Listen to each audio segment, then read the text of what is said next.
Question of the Week from the Naked Scientists. Hello and welcome to Question of the Week. I'm James Titko.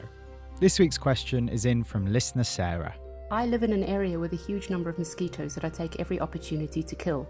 I assume that the ones I kill are the weakest and least cunning, which is why I can catch them. Am I, in fact, just creating a master race of mosquitoes by killing off the weakest ones? Thank you. Now there's a thought to make your skin crawl. So would whittling away the measliest mosquitoes really be having a big effect on the population as a whole? To help us find the answer, I got in touch with Lawrence Hurst, Professor of Evolutionary Biology at the University of Bath.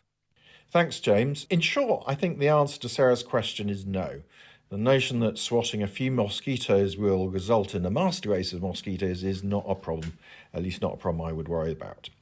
So it is known that broad-scale measures in which a sizable proportion of a population, and note sizable, are affected and can cause rapid evolution. For example, hunting for prize specimens of a number of species, mouflon, for example, or elephants, for large tusks or large horns has led to selection, for example, favouring shorter horns or shorter or indeed absent tusks. Similarly, broad-scale administration of insecticides has led to the evolution of insecticide resistance in many insects, including, in fact, in mosquitoes.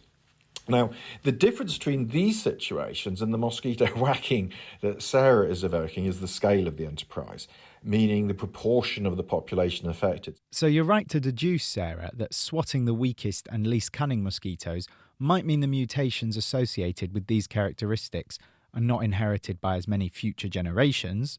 However, the reason that this case is different from the others is that a minuscule proportion of the population is affected. And because of that, the strength of selection operating on the average mosquitoes is itself absolutely minuscule. So in a way, Sarah, actually you've answered your own question. If there are a huge number of mosquitoes where you live, the proportion that you're likely to whack is tiny. And because of that, the strength of selection operating on the mosquitoes to be more or less cunning is immensely small. So there you have it, Sarah. Allow yourself to swat to your heart's content. Thanks to Lawrence Hurst for helping with that one. Next week, we'll be answering this question from listener Joanne.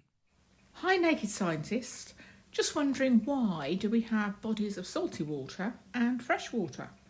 Surely over the millions of years, rocks will have been dissolved and we'd have salty water everywhere.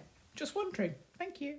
If you have any thoughts on what we discussed today here on Question of the Week, please tweet us on @NakedScientists or log on to the forum on our website to join the conversation. If you've got any questions yourself that you'd like us to tackle, be sure to send them in by email to chris@nakedscientists.com.